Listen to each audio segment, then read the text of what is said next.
ہم نے رب کے حکموں کو توڑا، ہم نے پرواہ نہیں کی. ہم سمجھے دنیا میں آئے ہیں تو ہماری دنیا ہے، آوارہ ہوں، خواہشات نفس کے مطابق زندگی گزاریں، آنکھیں بے حیائی میں لگی رہیں، سوچیں آوارگی میں لگی رہیں، کان نغمے سنتے رہے، زبان جھوٹ بکتی رہی، ظلم و جبر کا بازار گرم رکھا، عصمتیں عزتیں پامال کرتا رہا، لوگوں کا مال لوٹتا رہا، حق غصب کرتا رہا، کلیجے اور دل چیرتا رہا، لوگوں کو زخمی کرتا رہا، لوگوں کے جذبات سے کھیلتا رہا. پرواہ نہیں کی کہ یہ دنیا ہے، امتحان گاہ ہے، چند دنوں کے لیے آئے ہیں، اللہ کے حضور پیش ہونا ہے، عملوں کا حساب ہونا ہے. اب جب وہ دیکھیں گے کہ ہمارے ساتھ کیا ہونے والا ہے تو ان کے چہرے پہلے بگڑ جائیں گے. کیوں؟ وہ گمان کریں گے کہ ان کی ریڑھ کی ہڈی توڑ دی جائے گی. ایسے عذاب آئیں گے جس طرح کسی کی ریڑھ کی ہڈی ٹوٹ جائے تو اس کا چہرہ شگفتہ گلاب تو نہیں ہوتا، اس کا چہرہ جو ہے وہ تو کس قدر مرجھایا ہوا ہوتا ہے. تو اللہ ارشاد فرماتا ہے اس طرح ان کے چہرے ہوں گے. ابھی عذاب آیا نہیں ہے لیکن چہرے پہلے اترے ہوئے ہوں گے، اور جب عذاب کی بھٹی میں ڈالے جائیں گے، اللہ اکبر. اور وہ سخت عذاب، حضور نے جبریل امین سے پوچھا مجھے جہنم کے عذابوں کا ذکر سناؤ. عرض کی حضور سب سے ہلکے عذاب کی کہانی سناتا ہوں، اور وہ یہ کہ جہنمی کے پاؤں میں آگ کا جوتا رکھا جائے گا، باقی پورا بدن اس کا سلامت ہوگا. یہ سب سے ہلکے عذاب کی کیفیت ہے. اب پاؤں میں آگ کا جوتا ہوگا، حدت، گرمی، شدت اتنی ہوگی کہ دماغ پگھل کے ناک اور کانوں کے راستے سے باہر آ جائے گا. پاؤں میں رکھے ہوئے جوتے کی گرمی دماغ کو ایسے چڑھے گی کہ وہ پگھل جائے گا اور ناک اور کانوں کے راستے سے باہر آ جائے گا. تو اللہ کے عذاب کے خوف سے چہرے بگڑ جائیں گے، حالت سلامت نہیں رہے گی. یہ بات ذہن میں رکھیں کہ اللہ جس کو جہنم میں ڈالے گا اس کو اس صورت میں نہیں ڈالے گا. یہ محمدی صورت ہے، یہ شکل اس کی چھین لی جائے گی اور اس کی شکل بڑی کر دی جائے گی. اس کا ایک ایک دانت احد پہاڑ جتنا ہوگا. احد پہاڑ کا پھیلاؤ 15 کلومیٹر پہ ہے. 15 کلومیٹر کا ایک دانت اور 32 دانت کتنے ہوں گے تو منہ کتنا بڑا ہوگا. اس کو اتنا بڑا اس لیے کیا جائے گا تاکہ وہ عذاب کی تکلیف زیادہ سہے. 70 گز موٹی کھال ہوگی اور کھال جل جائے گی تو اللہ قرآن میں فرماتا ہے ہم نئی کھال دے دیں گے تاکہ عذاب کی تکلیف اس کو گوارا کرنی پڑے. پھر چیخے گا، چلائے گا، ہائے مجھے پانی دو، پانی دو، پیاس کی شدت ہے. 70 سال تک تو اس کی کوئی آواز ہی نہیں سنے گا. 70 سال کے بعد داروغہ جہنم چیخ کر کہے گا کیا مانگتا ہے؟ وہ بولے گا مجھے پانی چاہیے. کہا جائے گا تو بے بھی ملتا ہے پانی. پھر داروغہ جہنم اسے پانی دے گا. کوکا کولا کی بوتل دے گا یا پیپسی تھما دے گا یا منرل واٹر کی بوتل دے گا؟ نہیں، قرآن بتاتا ہے اسے مائے حمیم دیا جائے گا، کھولتا ہوا پانی.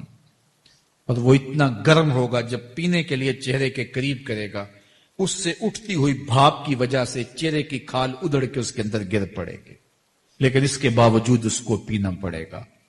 اللہ فرماتا ہے یہ دنیا ہی سب کچھ نہیں ہے، سمجھ لیا یہی سب کچھ ہے، آخرت کو بھول گئے. صبح اٹھے کام پہ چلے گئے، شام آئے آوارگی میں چلے گئے، صدائیں آتی رہی حی علی الصلاح حی علی الفلاح، کوئی پرواہ نہیں کی. نہ پیشانیوں نے سجدے کیے، نہ سوچوں میں پاکیزگی آئی. زندگی یوں گزار کے چلے گئے. ایسے نہیں کہا ایک وہ ہوں گے جن کے چہرے شگفتہ گلاب ہوں گے، ایک وہ ہوں گے جن کے چہرے بگڑے ہوئے ہوں گے. اللہ اکبر. کلا اذا بلغت التراقی. یہ تو قیامت کا منظر ہے نا، قیامت سے قبل بھی ایک منظر ہے. اللہ اس منظر کو بھی بیان کر رہا ہے. کلا اذا بلغت التراقی. ہاں جب جان گلے کو پہنچ جائے گی. اے انسان تیرے اوپر وہ گھڑی بھی آنے والی ہے، وہ وقت بھی آنے والا ہے جب سانس اس ہنسلی میں اٹک جائے گا، جب سینے سے بھی سانس اوپر چلی گئی. اب ڈاکٹر بھی لا علاج قرار دے رہے ہیں کہ اب علاج نہیں رہا ہے، جان بس اب نکلنا چاہ رہی ہے. اور کہا جائے گا کوئی جھاڑ پھونک والا بلاؤ. اب ڈاکٹروں نے تو جواب دے دیا، اب سانس اٹک گئی گلے میں، چند لمحوں کی مہمان ہے.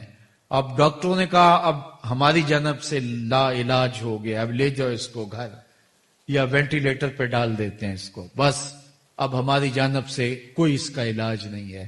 اب گھر والے روتے ہیں, کہتے ہیں کوئی جھاڑ پھونک والا لاؤ, کوئی دم والا لاؤ, شاید وہ کوئی دم کرے تو اس کی جان میں جان آ جائے. ڈاکٹروں نے تو لا علاج قرار دے دیا.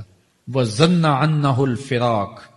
اللہ فرماتا ہے یہ تو جھاڑ پھونک والے کو ڈھونڈ رہے ہیں, لیکن جس کی سانس یہاں اٹکی ہے وہ سمجھ گیا ہے اب موت آ گئی ہے. اس کو یقین ہو گیا ہے کہ اب موت کے لمحے آ گئے ہیں, اب میں بچ نہیں پاؤں گا. اب آنکھیں تاڑے لگی ہوئی ہیں. وَالْتَفَّتِ السَّاقُ بِالسَّاقِ. پنڈلی پہ پنڈلی چڑھ رہی ہے.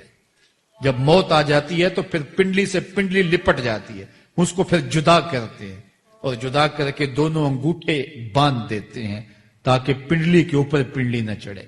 اللہ وہ منظر بیان کرتا ہے, صاحب یہ وقت آنے والا ہے جب دونوں انگوٹھے باندھ دیے جائیں گے, جب ناک میں روئی پونس دی جائے گی, جب چٹے لباس میں کفن دیا جائے گا, جب غسال کے سامنے بے بس پڑے ہوں گے, وہ چاہے یہ بازو اٹھائے چاہے یہ بازو اٹھائے, گرم پانی ڈالے یا سرد پانی ڈالے, جب بس پڑے ہوئے ہوں گے جو ہے وہ غسل دینے والوں کے, اور ناک میں روئی ہوگی اور دونوں انگوٹھے آپس میں بندھے ہوں گے. یہ محل, یہ ماڑی, یہ کوٹھیاں, یہ بنگلے جس کو سویر شام لگ کے حلال حرام کی تمیز کیے بغیر بنایا تھا, غوث اعظم رضی اللہ تعالیٰ عنہ بولے مکان بنا رہا ہے, بسیں گے اور حساب تو جا کے دے گا. اور یہ تو ایک رات بھی تجھے اس گھر کے اندر نہیں رکھیں گے کہ چلو ایک رات مہمان رکھ لیں. کہتے ہیں نہیں نہیں, مہمانوں نے بھی جانا ہے تو جلدی کرو, اس کو سپرد کراؤ. وہ تو تیرا لباس بھی پھاڑ کے اتاریں گے, خود غسل دینے کے لیے تیار بھی نہیں ہے. تجھ سے خوف آنے لگا ہے. جاندی واری ڈرونا بنے ہوتے, ہاتھ نہ لاندے ڈر دے, جنہ لئی تو پاپ کمائے اج کتھے نہیں تیرے کر دے. آج تو وہ تیرے ساتھ تجھے غسل دینے کے لیے آمادہ نہیں ہے. وَالْتَفَّتِ السَّاقُ بِالسَّاقِ. جب پنڈلی پہ پنڈلی چڑھنے لگ جائے گی, إِلَىٰ رَبِّكَ يَوْمَئِذٍ الْمَسَاقُ. اس دن تیرے رب کی طرف ہی لوٹ کے جانا ہے. فَلَا صَدَّقَ وَلَا صَلَّىٰ. اس نے نہ تو سچ مانا اور نہ نماز پڑھی. وَلَٰكِنْ كَذَّبَ وَتَوَلَّىٰ. ہاں جھٹلایا اور منہ پھیر کے چل پڑا. ثُمَّ ذَهَبَ إِلَىٰ أَهْلِهِ يَتَمَطَّىٰ. پھر اپنے گھر کو اکڑتا ہوا چلا. اولا لک فاولا ثم اولا لک فاولا. تیری خرابی آ پہنچی, ہاں تیری خرابی آ پہنچی. ایحسب الانسان ان یترک سدی. انسان دنیا میں یہ گمان کرتا ہے اس کو سدا چھوڑ دیا جائے گا. سدا عربی میں ایسے اونٹ کو کہتے ہیں جس کی مہار کسی کے ہاتھ میں نہ ہو. شترے بے مہار, جہاں مرضی جس گھاٹ سے چاہے پانی پیے, جہاں سے مرضی چارہ لے, تو شترے بے مہار کو کہتے ہیں سدا. تو یہ انسان بھی گمان کرتا ہے کہ میں بھی سدا ہوں, مجھے کوئی کیوں پوچھے, میرے جذبات پہ کوئی کیوں قدغن لگائے, مجھے کیوں روکے کوئی. بالخصوص جوانی کے ایام کے اندر جوان کو بڑا ہوتا ہے کہ کوئی مجھے کیوں. وہ تو ماں باپ کے کہنے میں بھی نہیں آنا چاہتا, وہ کہتا ہے کیوں مجھے روکتے ہیں, میری جوانی ہے, میرے جذبات ہیں, مجھے آزادی سے جینے دو, کیوں میرے راستے میں رکاوٹ بنتے ہو, میں سدا ہوں. اللہ فرماتا ہے نہیں, ایک اونٹ تو سدا ہو سکتا ہے جس کو میں نے اشرف المخلوقات بنایا ہے, اس کو تو سدا نہیں چھوڑوں گا, اس کو تو پابند بناؤں گا حکام کا. اب وہ کہتا ہے کہ نہیں نہیں, یہ کیسے دوبارہ اٹھائے جائیں گے. اب دوبارہ وہی بات پھر آ گئی. الم یکن نطفۃ من منی یمنا. اللہ فرماتا ہے ایک بوند تھی نا, پانی کا ایک قطرہ تھا جو رحم مادر میں رکھا گیا. ثم کان علقہ, پھر وہ پانی کا قطرہ لوتھڑا بنا. فخلق فسوی, پھر اللہ نے اسے پیدا فرمایا اور پھر ٹھیک ہموار کیا. فجعل منہ الزوجین الذکر والانثی, پھر اس سے وہ جوڑ بنائے, کوئی مرد بنایا کوئی عورت بنائی. کہا اب غور کر, اب تیری آنکھیں دیکھتی ہیں, بجلیاں چمکتی ہیں, تیری زبان کا طوطی بولتا ہے, لوگ اشش کرتے ہیں تیری گفتگو پہ, تیری گفتار پہ صدقے جاتے ہیں, تیرے لہجے کے جمال کو دیکھتے ہیں, تیرے سینے کا زور, تیرے پنجوں کی طاقت, تیری دماغ کی تیزیاں اور تیری سوچوں کے اجالے, تیری زوردار ٹانگیں, تیرے کڑیل بازو, اور تیری چوڑی چھاتی اور تیرے گلاب کی پتیوں جیسے ہونٹ، اے انسان یہ سب کچھ کہاں تراشا گیا؟ ماں کے رحم میں، اس تاریکی میں جو 3 پردوں میں تھی. تیرا سر تیرے گھٹنوں میں تھا اور تیرے رب نے وہاں تیرے اندر نسوانیت یا رجولیت کی صلاحیتیں پیدا کی، تیری آنکھوں میں چمک پیدا کی، تیرے کانوں میں نغمے بکھیرے، تیری زبان کے پٹھوں پہ قوت ذائقہ رکھی، تجھے بولنے کی صلاحیت دی، تیرے پنجوں میں زور رکھا. آج تو مفتی شہر ہے، آج تو علامۃ الدہر ہے، آج تو قاضی القضات ہے، آج تو منسٹر ہے، آج تو وزیر اعظم ہے، آج تو پہلوان ہے، آج تو شہزادہ ہے، آج تو بادشاہ ہے، آج تو زوراور ہے. آج تیری طاقت کے کیا کہنے؟ آج شیروں کو تو نچا لیتا ہے، ہاتھیوں کو تو بٹھا لیتا ہے. آج تو بڑا زوراور گھڑ سوار ہے. آج تیری طاقت کے کیا کہنے؟ تو کشتی کرتا ہے، زمانہ دیکھنے آتا ہے. آج تیری طاقت کے شوہرے ہیں، تیری عظمت کے تنتنے ہیں. لیکن انسان تو ایک ناپاک قطرہ تھا اور رحم مادر میں تھا.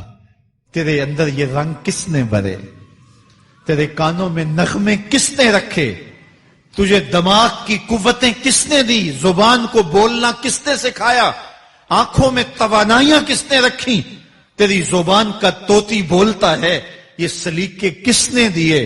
پھر اللہ فرمایا، کتنا زوردار بیان ہے، الیس ذالک بقادر علی ان یحیی الموتى.